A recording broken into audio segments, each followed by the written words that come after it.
հատուկ ասում ես այս ԿՊԱ-ական իշխանությունների հետ, բա իսկ մնացած իշխանությունների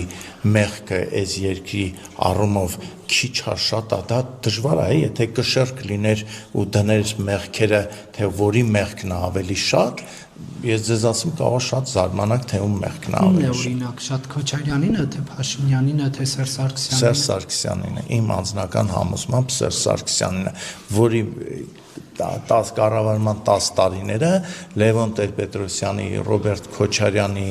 Նիկոլ Փաշինյանի կառավարման տարիներին գործած մեղքերը գերազանցում է 1.5 միլիարդ անգամ։ Ինչու օրինակ։ Այդ հարցը շատ երկար է պատասխանելը, մեկ ուրիշ առիթ կլինի կհրավիրես հատուկ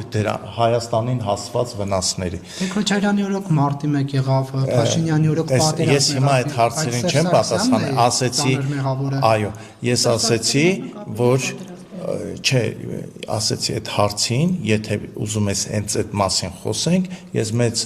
պատրաստակամությամբ միայն այդ մասին, որտեղ դա երկար։ Դա գիտես ոնց է, հիմա եթե ես մի հարցի sense կարճ պատասխանեմ, տարա մեկնաբանությունների տեղի։